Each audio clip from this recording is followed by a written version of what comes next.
പിതാവിൻ്റെയും പുത്രൻ്റെയും പരിശുദ്ധരൂപിയുടെയും നാമത്തിൽ ആമേൻ. വീണ്ടും വചനവുമായി വരുവാൻ സാധിക്കുന്നതിന് കർത്താവിന് നന്ദി പറയുന്നു. ഇന്ന് നമ്മൾ വിചിന്തനം ചെയ്യുന്ന വചനഭാഗം സങ്കീർത്തനം 46:10.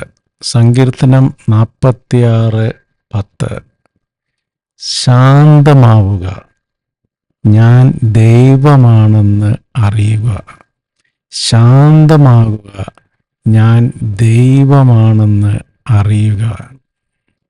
ശാന്തമാകുക, ഞാൻ ദൈവമാണെന്ന് അറിയുക. വീണ്ടും വിശുദ്ധ യോഹന്നാൻ എഴുതിയ സുവിശേഷം 16-ാം അധ്യായം 21-ാം വാക്യം മുതൽ. സ്ത്രീക്ക് പ്രസവവേദന ആരംഭിക്കുമ്പോൾ അവളുടെ സമയം വന്നതുകൊണ്ട് അവൾക്ക് ദുഃഖം ഉണ്ടാകുന്നു. എന്നാൽ ശിശുവിനെ പ്രസവിച്ചു കഴിയുമ്പോൾ ഒരു മനുഷ്യൻ ലോകത്തിൽ ജനിച്ചതുകൊണ്ടുള്ള സന്തോഷം നിമിത്തം ആ വേദന പിന്നീടൊരിക്കലും അവൾ ഓർമ്മിക്കുന്നില്ല. അതുപോലെ ഇപ്പോൾ നിങ്ങളും ദുഃഖിതരാണ്, എന്നാൽ ഞാൻ വീണ്ടും നിങ്ങളെ കാണും. അപ്പോൾ നിങ്ങളുടെ ഹൃദയം സന്തോഷിക്കും.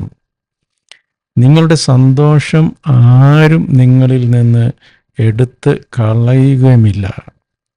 അന്ന് നിങ്ങൾ എന്നോട് ഒന്നും ചോദിക്കുകയില്ല. യഥാർത്ഥ ക്രിസ്തുവിനെ അറിഞ്ഞവർ, ക്രിസ്തുമാർഗത്തിൻ്റെ ഭംഗി മനസ്സിലാക്കിയവർ, അന്തസത്ത മനസ്സിലാക്കിയവർ, അവർ എപ്പോഴും ക്രിസ്തു സന്നിധിയിൽ ഒന്നും ചോദിക്കാതെ ക്രിസ്തു സന്നിധിയിൽ അങ്ങനെ ഇരിക്കാൻ അവർ താല്പര്യപ്പെടുന്നു. അവർ ഒന്നും ചോദിക്കുന്നില്ല. ക്രിസ്തു പറഞ്ഞിട്ടുണ്ട്, എൻ്റെ നാമത്തിൽ ചോദിക്കുന്നതെല്ലാം ഞാൻ നിങ്ങൾക്ക് നൽകും. അപ്പോൾ പലപ്പോഴും ക്രിസ്തു മാർഗത്തിൽ കുറച്ച് മുന്നേറിയവരൊക്കെ പ്രാർത്ഥിക്കുന്നത് ഞാൻ കേട്ടിട്ടുണ്ട്. അബ്ബാ പിതാവേ, അങ്ങയുടെ പാതയിൽ നിന്ന് വ്യതിചലിക്കാൻ എനിക്ക് ഇടവരുത്തരുതേ. ഇത് മാത്രമാണ് അവരുടെ പ്രാർത്ഥന. അങ്ങയുടെ മാർഗത്തിൽ നിന്ന് വ്യതിചലിക്കാൻ എനിക്ക് ഇടവരുത്തരുതേ. എനിക്ക് അങ്ങയുടെ സന്തോഷം, അങ്ങയുടെ സമാധാനം മാത്രം മതി. അപ്പം നമ്മൾ അങ്ങനെ ഒരു തിരിച്ചറിവിലേക്ക് എത്തുമ്പോൾ പലപ്പോഴും ഈ ലോകത്തിൻ്റെ തിരക്കുകളിൽ നിന്നൊക്കെ ഒന്ന് മാറി കുറച്ച് സമയം ഒന്നും മിണ്ടാതെ, ഒന്നും ചോദിക്കാതെ,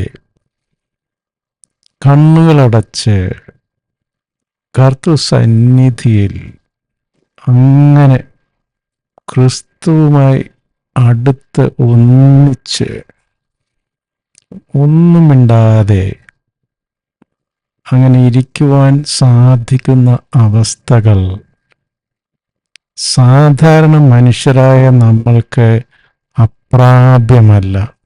അപ്പോൾ ആ മണവാളൻ നമ്മോടൊത്ത് വരുമ്പോൾ നമ്മൾക്ക് എന്തെന്നില്ലാത്ത സന്തോഷവും ആനന്ദവും നമ്മൾ കൈവരിക്കും.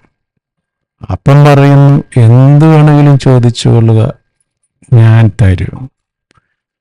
അപ്പോൾ അപ്പനോട് യഥാർത്ഥ സ്നേഹമുള്ള മക്കൾ പറയുന്നു, അബ്ബാ പിതാവേ, ഞങ്ങൾക്ക് ഒന്നും വേണ്ട, ഞങ്ങൾക്ക് നിന്റെ കൃപ മാത്രം മതി, നിന്റെ സ്നേഹം മാത്രം മതി, നിന്റെ സ്നേഹത്തിൽ നിലനിൽക്കുവാനുള്ള കൃപ മാത്രം ഞങ്ങൾക്ക് മതി. അങ്ങയുടെ മാർഗത്തിലാണല്ലോ യഥാർത്ഥ സന്തോഷവും സമാധാനവും ആനന്ദവും കുടികൊള്ളുന്നത്. അപ്പോൾ നമ്മൾക്ക് ഓരോ കാര്യങ്ങൾക്കായി കർത്താവിനെ കൂട്ടുപിടിക്കുന്നതിൽ നിന്ന് ഒക്കെ പുരോഗമിച്ച് അബപിതാവേ, ഞാൻ കുറച്ച് സമയം അങ്ങയുടെ സന്നിധിയിൽ വിശ്രമിച്ചോട്ടെ എന്ന ഒരു ക്രിസ്തു മക്കളുടെ നിലവാരത്തിലേക്ക് നമ്മൾക്ക് ഉയരുവാനുള്ള കൃപ സർവേശ്വരൻ നമുക്ക് നൽകി അനുഗ്രഹിക്കട്ടെ. എപ്പോഴും ഓർക്കുക, സങ്കീർത്തനം 46:10, ശാന്തമാകുക, ഞാൻ ദൈവമാണെന്ന് അറിയുക. ശാന്തമാവുക, ഞാൻ ആകാശവും ഭൂമിയും അതിലുള്ള സമസ്തവും സൃഷ്ടിച്ച ദൈവമാണെന്നറിയുക. യേശുവെ നന്ദി, യേശുവെ സ്തുതി, യേശു കർത്താവെ നന്ദി, യേശു കർത്താവെ സ്തുതി. ഹല്ലേലൂയ, ഹല്ലേലൂയ. Praise you, adore you, worship you Jesus. ഹല്ലേലൂയ, ഹല്ലേലൂയ. ദൈവം നമ്മെ എല്ലാവരെയും സമൃദ്ധമായി അനുഗ്രഹിക്കട്ടെ. നിങ്ങളും എനിക്ക് വേണ്ടി പ്രത്യേകം പ്രാർത്ഥിക്കുമല്ലോ.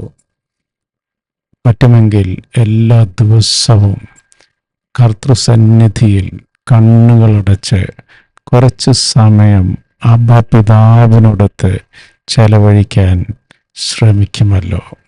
അപ്പോൾ കർത്താവിൻ്റെ യഥാർത്ഥ സമാധാനവും സന്തോഷവും നമുക്ക് കൈവരിക്കുവാൻ സാധിക്കും.